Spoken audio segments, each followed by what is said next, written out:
아이오닉 6 투명 코팅 시공 전 모습 보겠습니다. 오늘은 아이오닉 언더커버가 염화칼슘 방지가 되는지 아닌지 보겠습니다. 여기 이렇게 보면 커버가 다 되어 있습니다.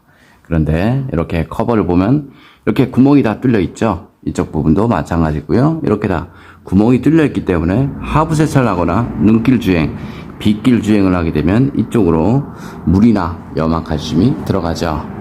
여기 측면 쪽 보겠습니다. 측면 쪽을 보면 이렇게 봤을 때는 잘 돼 있는 것 같습니다. 그런데 여기 측면 쪽 이렇게 보면 여기에 커버가 없습니다. 다른 차들 같은 경우는 이쪽 커버가 다 되어 있죠. 그래서 이 안쪽으로 들어간 염화칼슘이나 오염물 이런 것들을 방지할 수 있게끔 되어 있습니다. 조수석 쪽 보겠습니다. 조수석 쪽도 마찬가지 여기는 커버가 없습니다. 그래서 눈길 주행을 하게 되면 타이어 회전력에 의해서 이 안쪽으로 염화칼슘이 모두 스며들 수밖에 없다. 이렇게 보시면 됩니다. 여기는 배터리 있는 부분이고요. 배터리 부분은 사실상 부식은 되지 않습니다. 하지만 여기 측면 쪽 이런 곳은 부식이 잘 되겠죠. 타이어 회전력에 의해서 물로 변한 염화칼슘은 이쪽으로 다 스며들게 됩니다. 뒤쪽 언더커버 보겠습니다. 뒤쪽도 마찬가지고요. 이렇게 보면 잘 돼 있는 것 같습니다. 그런데 이렇게 다 구멍이 다 뚫려 있죠. 하부 세차를 하게 되면 이 안쪽으로 물이 유입이 될 수밖에 없다. 이렇게 보시면 되고요. 여기도 마찬가지 이렇게 측면은 다 뚫려 있습니다. 타이어 회전력에 의해서 이 안쪽으로 염화칼슘도 들어가고요. 세차물 이런 것들이 유입이 되죠. 조수석 쪽 보겠습니다. 조수석 쪽도 마찬가지 이렇게 다 뻥 뚫려 있습니다. 여기 케이블도 보이고요. 다음 여기 가장 중요한 곳이 이런 곳인데요. 저기 자세히 보시면 이렇게 다 케이블이 보입니다. 하부 세차를 뒤쪽에서 하다 보면 이쪽까지 바로 물이 닿을 수밖에 없죠. 그리고 이렇게 다 구멍이 다 뚫려 있죠. 염화칼슘이 들어갈 수밖에 없다. 이렇게 보시면 되고요.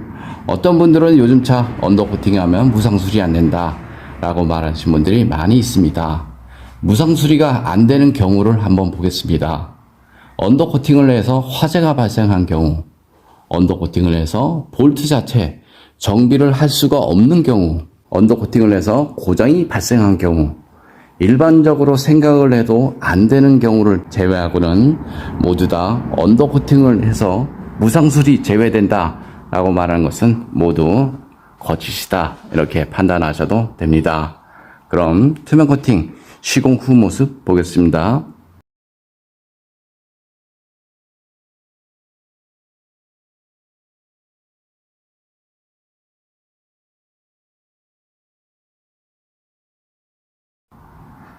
아이오닉 투명 코팅 시공 모습 보겠습니다. 여기는 모터 바닥면 부분이고요.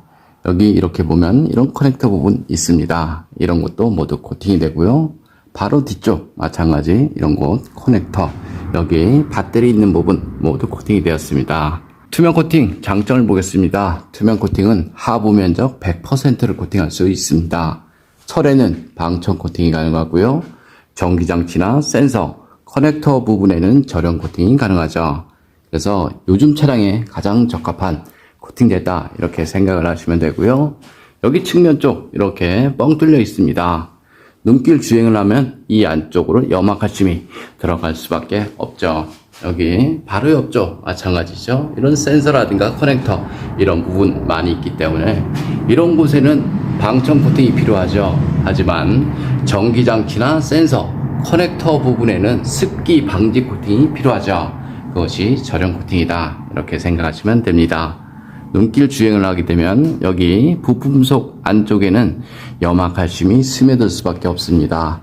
이런 것도 마찬가지죠. 여기 막에는 있지만 막의 속을 보면 구멍이 다 뚫려 있죠.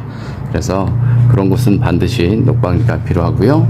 녹방지가 가장 많이 필요한 곳은 문짝 속이나 바닥면 속, 부품 속 이런 곳이 녹방지가 가장 필요하죠. 여기 배터리 커버 모두 코팅을 했는데요. 하지 않아도 별 문제는 없습니다.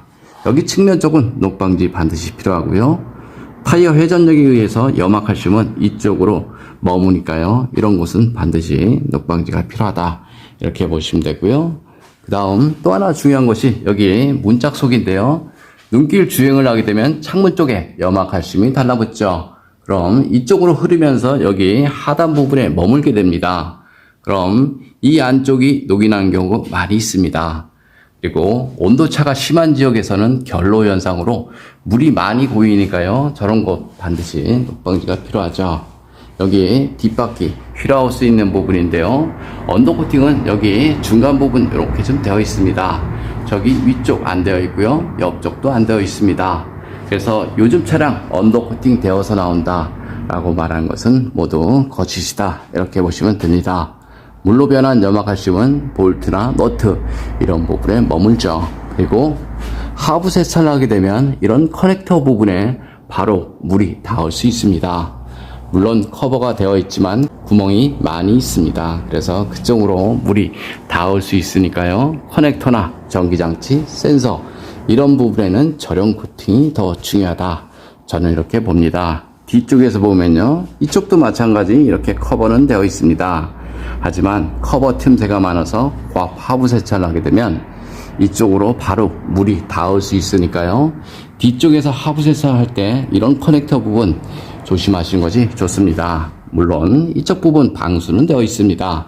여기도 마찬가지겠죠. 방수는 되어 있지만 신차했을 때 방수가 잘 될지 몰라도 시간이 지나면 지날수록 방수 능력은 떨어지고요. 이런 곳에 하부 세차를 자주 하다 보면 정기적인 문제는 반드시 발생이 될 수밖에 없습니다. 센터 가서 하부 세차 해도 되냐 이렇게 물어봤을 때 전기장치나 커넥터, 센서 부분은 주의해서 하라 이런 얘기를 많이 합니다. 그런데 전기 차량을 보면 여기 앞쪽서부터 뒤쪽 범퍼 있는 데까지 모두 전기장치나 센서로 되어 있죠.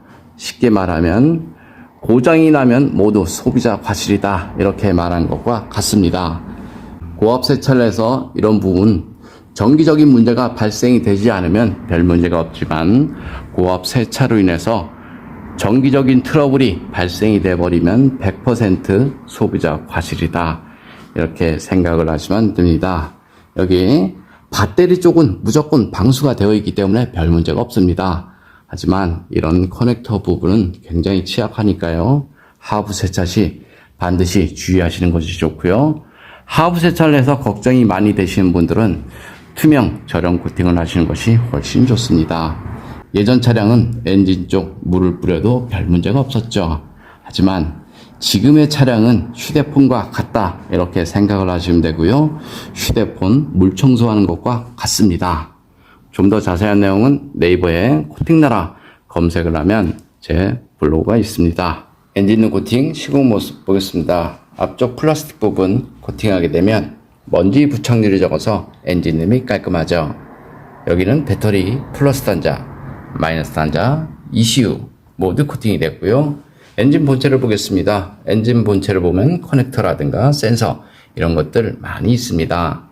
엔진룸 코팅의 가장 장점은 엔진룸 안에 습기나 먼지로 인한 정기적인 트러블 이런 것들을 방지할 수 있습니다. 코팅제가 건조가 되고 나면 커넥터라든가 센서 잘 빠지고요.